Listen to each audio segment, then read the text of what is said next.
날마다 쓰는 나의 신앙일기 TV 데일리 큐티 남은향기입니다. 오늘은 히브리서 4장 1절부터 2절을 묵상하겠습니다. 그러므로 우리는 두려워할지니 그의 안식에 들어갈 약속이 남아있을지라도 너희 중에는 혹 이르지 못할 자가 있을까 함이라. 그들과 같이 우리도 복음 전함을 받은 자이나 들은 바 그 말씀이 그들에게 유익하지 못한 것은 듣는 자가 믿음과 결부시키지 아니함이라. 히브리서에서 강조하고 있는 것은 믿음입니다. 그리고 그 믿음이 어떻게 일하고 있으며 또한 믿음의 결과가 무엇인지 말씀해주고 있습니다. 오늘 본문은 앞에서 말한 것들을 통해 하나님께서는 이스라엘 백성들에게 안식을 준비해 주셨지만 그곳에 들어간 사람들도 있고 들어가지 못한 사람들도 있다고 구분해 주고 있습니다.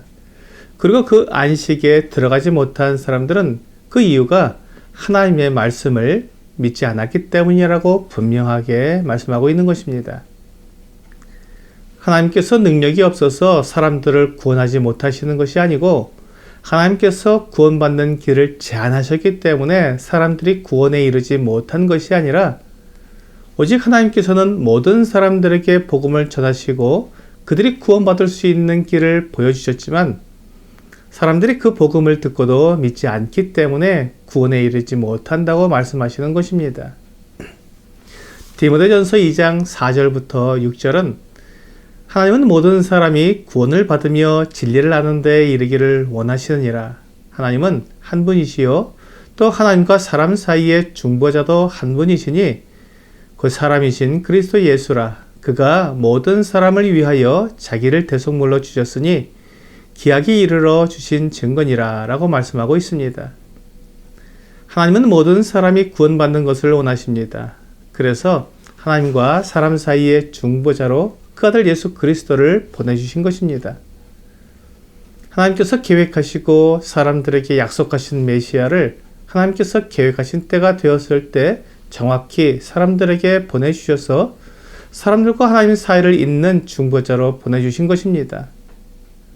하나님께서 자기 아들을 보내주셨다는 것이 하나님께서 얼마나 간절하게 사람들을 구원하기 원하셨는지를 보여주는 것입니다. 그러므로 우리는 하나님을 오해하지 말아야 합니다. 하나님께서 사람을 미워하셔서 구원하지 않으시는 것이 아닙니다. 하나님은 사람을 사랑하셔서 사람들을 구원하고자 모든 것을 다 내어주신 분이십니다. 요한복음 3장 16절과 17절은 하나님이 세상을 이처럼 사랑하사 독생자를 주셨으니 이는 그를 믿는 자마다 멸망하지 않고 영생을 얻게 하려 하심이라. 하나님이 그 아들을 세상에 보내신 것은 세상을 심판하려 하심이 아니요 그로 말미암아 세상이 구원을 받게 하려 하심이라 라고 분명히 말씀하고 있습니다. 하나님은 세상 사람들을 멸망시키려고 하나님의 아들을 보내신 것이 아닙니다. 오직 하나님께서 보내신 독생자를 믿는 자를 멸망하지 않게 하시고 영생을 얻게 하시려는 것입니다. 로마서 8장 31절부터 34절은 그런즉 이 일에 대하여 우리가 무슨 말 하리요? 만일 하나님이 우리를 위하시면 누가 우리를 대적하리요? 자기 아들을 아끼지 아니하시고 우리 모든 사람을 위하여 내주시니가 어찌 그 아들과 함께 모든 것을 우리에게 주시지 아니하겠느냐? 누가 능히 하나님께서 택하신 자들을 고발하리요? 의롭다 하신 이는 하나님이시니 누가 정죄하리요? 죽으실 뿐 아니라 다시 살아나신 이는 그리스도 예수시니 그는 하나님의 우편에 계신 자요 우리를 위하여 간구하시는 자시니라 라고 말씀하고 있습니다. 하나님의 아들 예수 그리스도를 믿는다고 말하면서도 내가 지은 모든 죄를 용서받을 수 있는지 의심하는 사람들이 있습니다. 로마서 8장의 말씀은 하나님께서 우리를 위해 아들을 내어주셨다는 것은 우리를 의롭다 하기 위한 것이라고 분명히 말씀하고 있습니다. 하나님의 아들 예수 그리스도께서 우리의 죄를 위한 희생제물이 되셔서 죽으셨다면 우리의 모든 죄가 다 용서되기에 충분합니다. 율법의 제사가 불완전했던 이유 중에 하나가 불완전한 제물 때문이었습니다. 율법에 따른 제사는 흠없는 짐승을 제물로 삼았습니다. 짐승이 아무리 흠이 없고 완전한 제물이어도 사람의 죄를 갚기에는 턱없이 부족합니다. 미가서 6장 7절은 여호와께서 천천의 순양이나 만만의 강물 같은 기름을 기뻐하실까? 내 허물을 위하여 내 마다들을 내 영혼의 죄로 말미암아 내 몸에 열매를 드릴까라고 말씀하고 있습니다. 수없이 많은 짐승을 제물로 드리고 심지어 내 자식을 제물로 드린다고 해도 그 제물이 완전하지 않기 때문에 그것으로 하나님을 만족하게 만들 수 없습니다. 그러므로 우리가 율법으로 의롭게 되지 못하는 것입니다.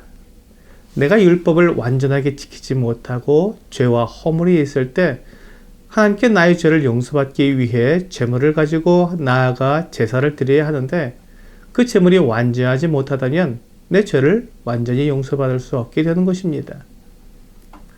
하지만 하나님께서 우리에게 주신 참 제물은 사람들이 준비한 제물이 아니라 하나님께서 사람들을 위해 준비해 주신 제물이기에 완전하며 그 제물이 우리를 완전하게 만들어주는 것입니다. 그렇다면 누구든지 이 제물로 하나님께 제사를 드리면 다 의롭게 될 수 있을까요? 그렇습니다. 누구든지입니다. 아무도 예외가 없습니다. 그렇다면 어떻게 하나님의 아들을 제물로 제사를 드릴 수 있을까요? 하나님의 아들이 이미 2000년 전에 자신을 제물로 하나님께 제사를 드리셨습니다. 십자가에서 죽으신 것입니다. 그리고 그 제사의 효력이 창세로부터 마지막까지 모든 사람의 모든 죄를 다 용서하기에 충분하다는 것을 믿고 이미 드려진 제사를 통해 내가 하나님께 나아가는 것입니다. 이것이 내가 하나님의 아들로 제사를 드리는 방법입니다. 하나님께서 사람들을 구원하기 위해 준비하신 제물은 하나님의 아들입니다.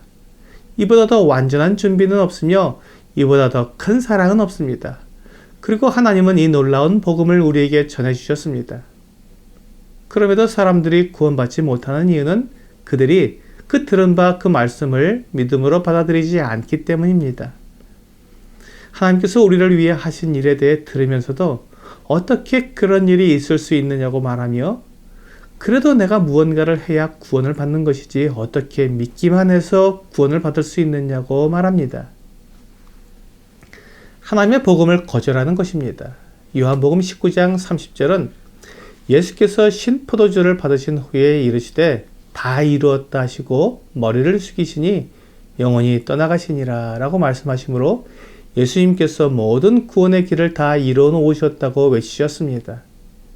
이렇게 예수 그리스도의 생명으로 이루어 놓은 구원의 길을 믿지 않으므로 하나님의 안식에 들어오지 못하는 것입니다. 오늘의 적용 질문을 보겠습니다. 나는 어떻게 복음에 순종하고 있습니까? 복음에 순종하는 것은 예수 그리스도의 희생을 나를 위한 것으로 받아들이므로 나의 모든 죄가 용서되었다는 것을 믿는 것입니다. 이것이 믿음입니다. 오늘 하나님의 아들이신 예수 그리스도께서 나를 위해 죽으신 그 죽음을 통해 내가 영생을 얻었다는 분명한 믿음으로 영원한 구원을 얻는 귀한 날이 되기를 주 예수님의 이름으로 기도합니다.